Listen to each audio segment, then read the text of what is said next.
2025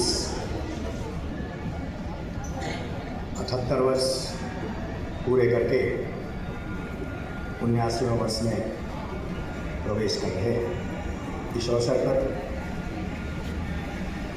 हम अपने अध्यक्ष माननीय अखिलेश कुमार दुबे जी, इस संस्था के ट्रस्टी चेयरमैन माननीय आर.पी. त्यागी जी, श्री उपाध्यक्ष ओंकार नाथ जी, संयुक्त सचिव मिश्रा जी, अन्य उपस्थित कार्यकारिणी के सदस्यगण और कोष के महाबली माननीय तिवारी जी, सबको मैं आज इस अवसर पर बधाई देता हूँ और देश के लिए आप सबसे निवेदन करता हूँ कि आप सब भी उसी तरह भारत की समृद्धि और विकास के लिए अपने कर्मों से आगे बढ़ाते रहेंगे। माननीय प्राचार्य महोदय, शिक्षकगण, अभिभावकगण, उपस्थित उत्तर प्रदेश संघ के कार्यकारी सदस्य एवं हमारे आजीवन सदस्यगण और प्यारे बच्चों, यह है आज़ादी और झंडोत्तोलन यूं ही नहीं है। लाखों लोगों ने अपना बलिदान दिया है, तब जाकर ये स्वतंत्रता मिली है। और इस स्वतंत्रता को हम अगर यह मान लें कि झंडोत्तोलन से हमारे कार्य पूरे हो जाते हैं, हमारी ड्यूटी पूरी हो जाती है, तो शायद यह गलत होगा। मेरा मानना है आपके कर्म ऐसे होने चाहिए जो देश को आगे बढ़ाने वाले हों, देश में सुख समृद्धि और सुरक्षा विशेष रूप से प्राप्त हो। ऐसी व्यवस्था आप जहाँ भी हों, अपने स्थान पर अपनी पूरी सच्चाई, ईमानदारी और जो नियम कानून हैं उनके अनुपालन के साथ आप यह सिद्ध करें, यस, हम जहाँ काम कर रहे हैं हम उसी के अनुरूप, नियम कानून के अनुरूप काम करेंगे। आज आप देखें, नियम कानून तोड़ने वालों की स्थिति भारतवर्ष में 17,874 लोग 70 देशों में आज जेलों में हैं, जिन्होंने कहीं न कहीं नियम कानून को तोड़ा है और वो जेलों में हैं। ये दुखद बात है। हम जब किसी कानून को तोड़ते हैं तो देश को निश्चित रूप से नुकसान होता है। आप देखते होंगे कि अखबार देखते ही आपको लगता है कि यहाँ एक्सीडेंट हुआ, इतने लोग मरे, वहाँ एक्सीडेंट हुआ, इतने लोग मरे। यह क्यों है? यह सिर्फ अपने मन पर नियंत्रण न करने वालों के कारण है। वो मन पर नियंत्रण नहीं करते हैं, ओवर स्पीड चलते हैं और ये दुर्घटनाएं घटती हैं। सरकार भी चिंतित है, देश भी चिंतित है। सुरक्षा के मामले में हिंदुस्तान अब आत्मनिर्भर बन रहा है। पूरा प्रयास सरकार कर रही है। ऑपरेशन सिंदूर ने इस बात को हिंदुस्तान में सिद्ध किया है कि कुछ ही समय में वो अपने पूरे उद्देश्य को प्राप्त कर पाया और हमारे जाबाज सिपाहियों ने, जाबाजों ने वो करके दिखा दिया है जिसकी हम उम्मीद करते हैं। संविधान निर्माताओं ने बड़ी मेहनत से भारतवर्ष का संविधान बनाया, लेकिन आप बताएंगे कि संविधान के लिए किसी ने अपनी जान दे दी हो? ऐसा कोई उदाहरण अगर आपको आपके समझ में आता है तो आप बताएं।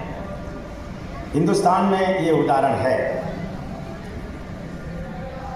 संविधान के लिए श्यामा प्रसाद मुखर्जी जी ने 2 संविधान नहीं चलेंगे, 2 झंडे नहीं चलेंगे, इसके विरुद्ध उन्होंने अपना बलिदान दिया संविधान के लिए।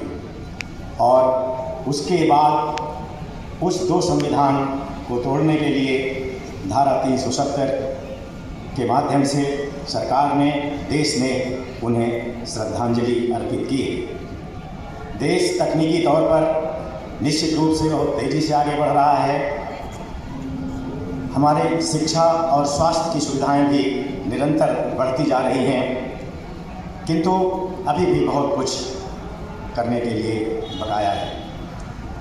जहाँ तक हम सुरक्षा को देखते हैं, हमारी सेनाएं जल थल नभ सक्षम हैं और हम किसी भी स्थिति का मुकाबला करने में अपने को समर्थ पाते हैं। वर्तमान समय में देश की परिस्थितियां कुछ ऐसी बनी हैं कि बहुत धैर्य के साथ निर्णय लेने की आवश्यकता है। कई देश भारतवर्ष की समृद्धि और विकास को पचा नहीं पा रहे हैं। उनमें सबसे समृद्ध देश अमेरिका सबसे आगे है।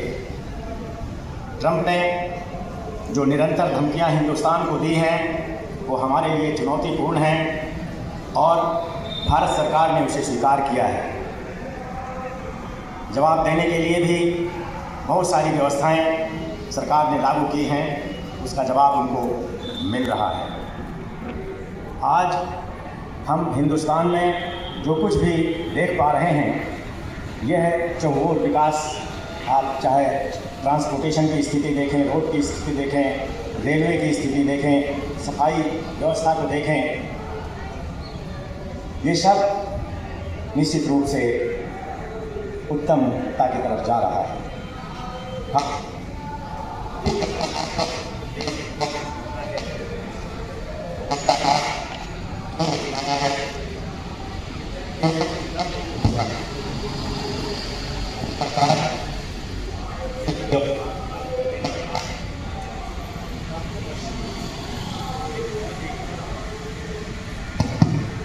और भी को लागू करने की ज़रूरत है। देश और दुनिया में हिंदुस्तान अब आर्थिक तेजी से आगे बढ़ा है। भारतवर्ष की विकास दर है वो काफ़ी ऐसी परिस्थिति में हम सबको आज के दिन यह संकल्प लेना चाहिए कि हम इस देश के लिए वो सब कुछ करेंगे जो आवश्यक है। आवश्यक ही नहीं बल्कि हम अनिवार्य मानते हैं। शिक्षा नई नीति लागू हो जाने के बाद काफ़ी कुछ बदलाव आने की संभावनाएं हैं। स्वास्थ्य में भी हम काफ़ी आगे हैं। हमारा प्रोडक्शन भी, हमारी इंडस्ट्रीज़ भी अब आगे बढ़ रही हैं। तो ऐसे में हम सबको ही संकल्पित होना होगा। अगर किसी देश का नेतृत्व सही हाथों में है तो हम अपने को निश्चित रूप से सुरक्षित पाते हैं। अन्यथा इसका एक उदाहरण आप देख लें, फिलिस्तीन और इजराइल आपके सामने है। तो जहां देश में हम सुकून से आज अपने घर में नींद ले रहे हैं, इसके पीछे बहुत सारी प्रजातांत्रिक व्यवस्थाएं जो हैं वो काम कर रही हैं। यह उत्तर प्रदेश संघ जिसने इस विद्यालय का निर्माण कराया, उनमें भी बहुत सारा लोगों ने तन मन धन से योगदान दिया, जिनमें बहुत लोगों को हम याद करते रहते हैं।